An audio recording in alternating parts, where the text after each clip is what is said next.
Are you ready for some drama? Are you ready for some tea? How many of you like drama in chat? I know most of you like drama. I know you. Well, do I have some drama for you? All right. So I get a notification on my phone, and it says I've been tagged in a story. So I'm like, oh, okay.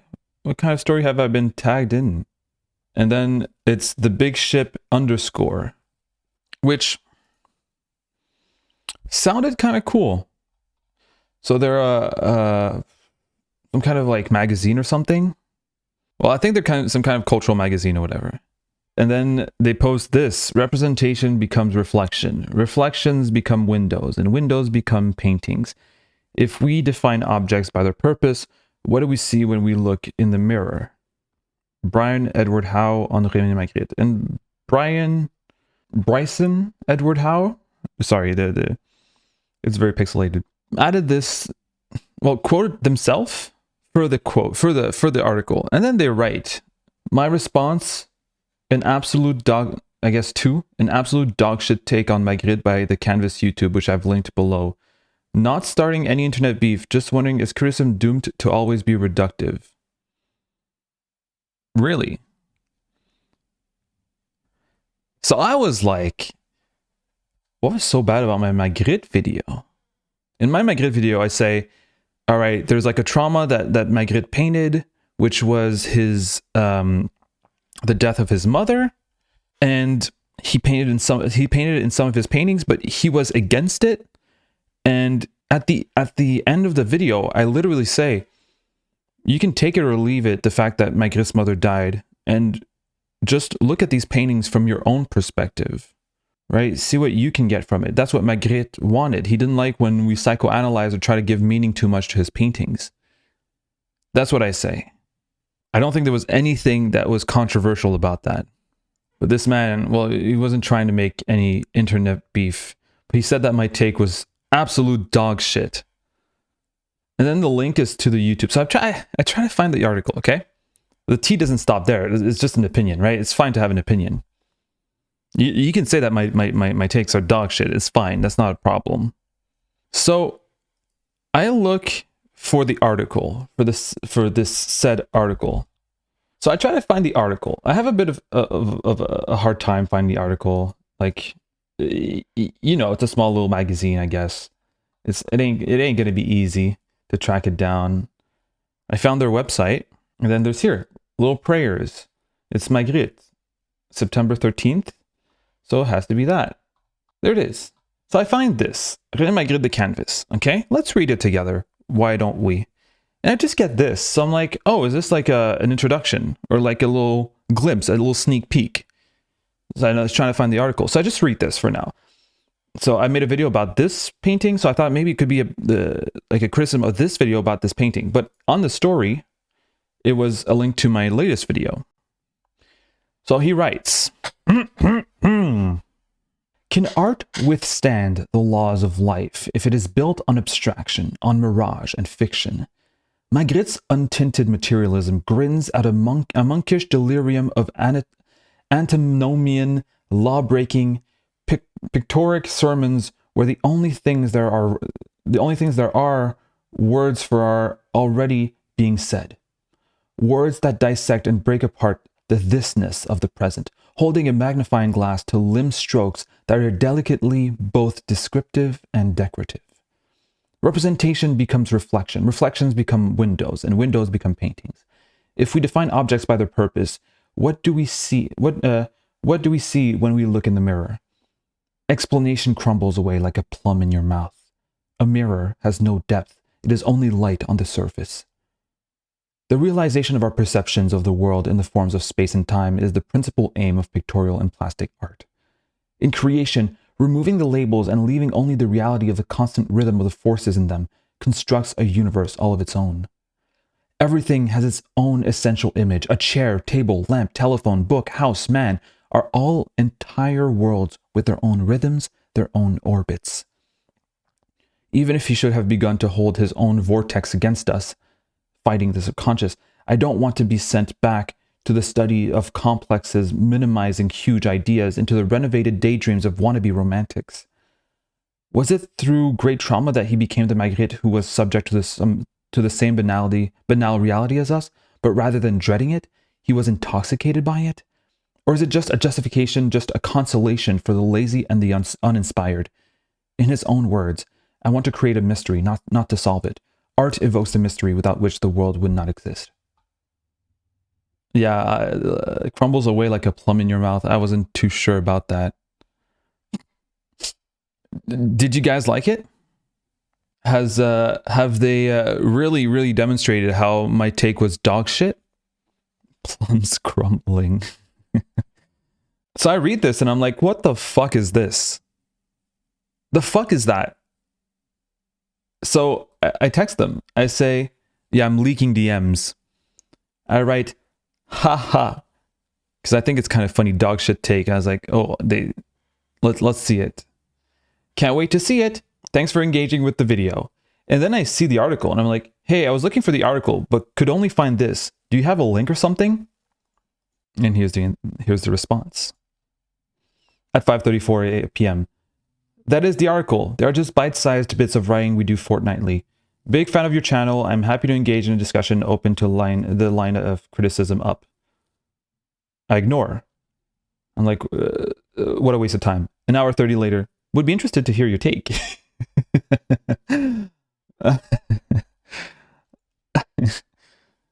What's my take? My take is, I don't know how old you are, Bryson Edward Howie? How? Probably? I used to write like this when I was just out of high school, right? When you're just out of high school, in college, you read all of these books and you're really inspired and you're like, I can write so well by using big words and metaphors that don't necessarily, work, but do sound good, like a plum crumbling in your mouth. Maybe it's your second language as well, which I don't want to roast you for. But what it looks like someone who, when I write essays or I write videos or when I do things, I try to be as comprehensive as possible. I try to be as straightforward with the ideas that I want to present so that my ideas can be the best understood. Words, big words especially specifically, can be useful sometimes if they really help identifying either a feeling or an idea, if it helps conceptualizing the idea.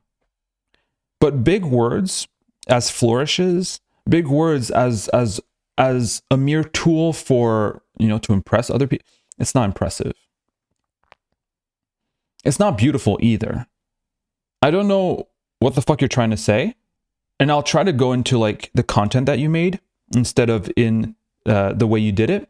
But just quickly, in the way that you did it, it feels like you're trying to impress me, or not just me, I mean like impress the audience by your writing style instead of what you have to say. Personally, I feel like when someone is doing that, you can easily see it. You can easily tell that this person is using big words and metaphors that are a bit shoddy because they don't actually have that much to say. Who am I to say that using big words and shoddy literary devices is bad? Maybe it's good for you, but personally, I would feel embarrassed using that kind of style. I like to convey ideas in a way that I know people will understand. Because my point, what I'm trying to do is for people to reflect not on what I'm trying to say, but on what I'm actually saying, and try to reflect on the ideas that I'm throwing at them. Now I want them to think, wait, is that actually right? What can I expand on that? What can I criticize about what the canvas just said or what Sean just said? Not what is Sean actually trying to say? Because to me, that's not that important. Though academic writing can be very inaccessible for the sake of precision. Yeah, I agree that academia can be like very accessible for very inaccessible, but like just because they need to be very precise.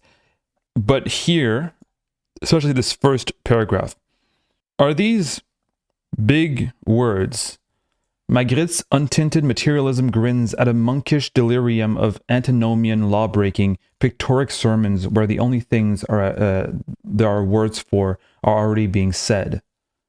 This bullshit right here is not to be more precise.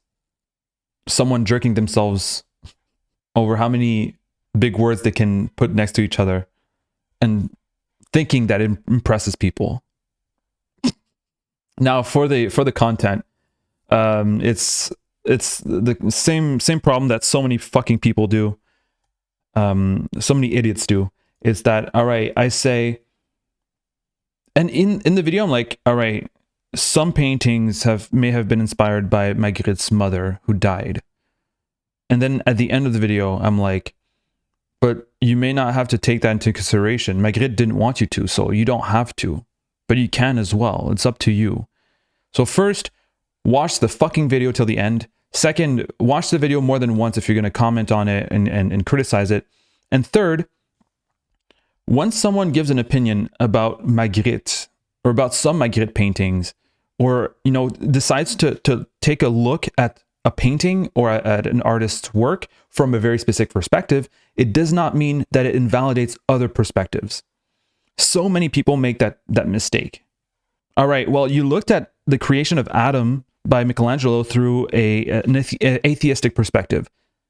But did you know that he probably wasn't an atheist? And it's like, yeah, okay. But I'm looking at the painting from an atheistic perspective. You can look at it through a Christian perspective if you want. I don't give a fuck. I'm not saying that your Christian perspective is wrong. I'm looking at it through an atheistic perspective. Same thing for Taxi Driver. I look at Taxi Driver through, you know, work-related alienation. That's how I look at it. And then some motherfuckers are like, yeah, but did you think about his isolation towards, I don't know, women, or, you know, not being able to connect with others? And that's part of it, sure. But I decided to look at it through work-related alienation. Hello? Hello? There's many ways that you can look at art.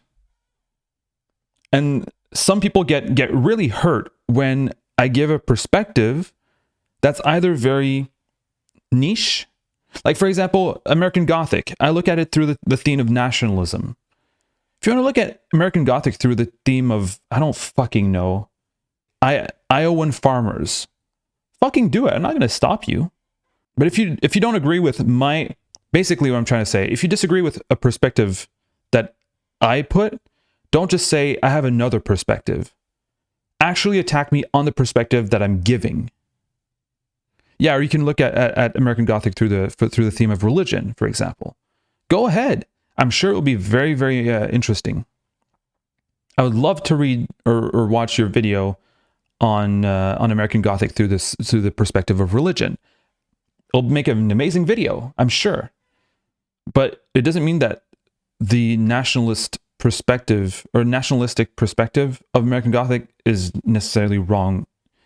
You can have different prisms that you can look at culture through. Hey, if you want to look at American Gothic through the lens of Star Trek's Klingon Empire, go ahead. You know what? If there is like things to talk about and like links, go ahead. And it might be actually really interesting. And it might make no sense, right? But through the links that you can make, perhaps there's going to be good talking points to be had. You can have good conversations through these points, even though they don't really make any sense. It might be hard, and it might not be worth anything, but if you're capable of it, it'll make some good conversations. But yeah, can I say dog shit article? I'd like to see Bryson Edward Howe maybe have a more genuine, like, he has strong feelings about Magritte. Here, Magritte says, I want to create a mystery, not to solve it. Art evokes the mystery without which the world would not exist. Maybe Bryson Edward Howe just wants to create more mystery by writing something that we don't understand. If he wants to say, you don't understand because you're too stupid, because the big words don't get to your small brain, fine. I'm okay with that. So that was the tea. That was the gossip. Fun gossip. I loved it. If I make it, I'll send it to them. But Byron, write something because you want, like, come up with an original idea and write it with an unoriginal language, just the way you talk or you speak or whatever. That way I'll be able to engage not in the way that you write, but in the actual ideas that you're trying to convey. And I think you'd be a lot more interesting as a person if your ideas and the concepts that you evoke are original and true to you than the style in which you present them.